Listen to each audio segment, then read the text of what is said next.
Hello students, welcome to my channel Anuradha maths Gurukul. आज मैं आप लोगों के साथ एक्सरसाइज 10.2 का क्वेश्चन नंबर 1 डिस्कस करूंगी। तो देखते हैं कि क्वेश्चन नंबर 1 में क्या करना है। Recall that two circles are congruent if they have same radii. दो सर्कल कॉन्ग्रुएंट जब होंगे जब उनके जो रेडियाई हैं वो सेम होंगे। Prove that equal chords of congruent circles subtend equal angles at their centre.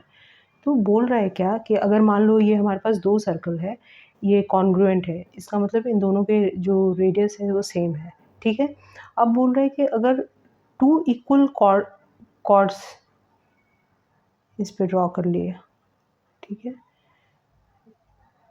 Equal chords draw कर दिया। मान लो ये ए बी है और ये सी डी है। तो जो इस सर्कल का सेंटर है उससे जो एंगल बनेगा, सपोज करो ये सेंटर ओ है और इसका सेंटर जो है वो ओ डैश है। ठीक है, तो जो एंगल ओ और ओ डैश है वो इक्वल होगा, यही हमको प्रूव करना है। तो इसको प्रूव करने के लिए अब हम क्या कर सकते हैं, इक्वल कॉर्ड्स का मतलब समझ में आ रहा है। इक्वल कॉर्ड्स का मतलब ए बी का लेंथ और सी डी का लेंथ दोनों इक्वल होगा। ठीक है, तो अगर ये दोनों ट्रायंगल को हम कॉन्ग्रुएंट प्रूव कर दिए, ट्रायंगल ओ ए बी और ओ डैश सी डी, तो हम कह सकते हैं कि इसका जो बाइसिपिसिटी, ये दोनों एंगल जो है O and O dash equal है। ठीक है, तो हम ट्राई करते हैं इन दोनों को कॉन्ग्रुएंट प्रूफ करने का। तो लिख लेते हैं इन triangle O A B and triangle O dash C D, इन दोनों ट्रायंगल में हम क्या देखेंगे, तो ये दोनों ट्रायंगल कॉन्ग्रुएंट है, तो इनके रेडियाई जो है वो इक्वल होंगे, यानी कि ओ ए इक्वल टू ओ सी, ओ डैश सी हो जाएगा। ओ ए जो है वो क्या हो जाएगा, इक्वल टू ओ डैश सी। ये दोनों सर्कल के रेडियस ही है ना। फिर ओ बी जो है वो इक्वल हो जाएगा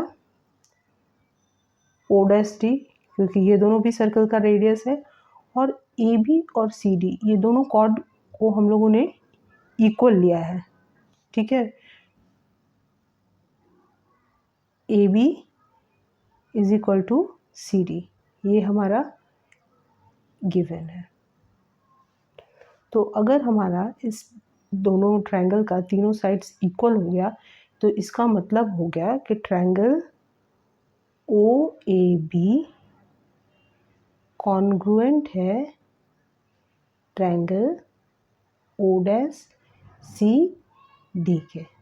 ठीक है, ये दोनों ट्रायंगल कॉन्ग्रुएंट है।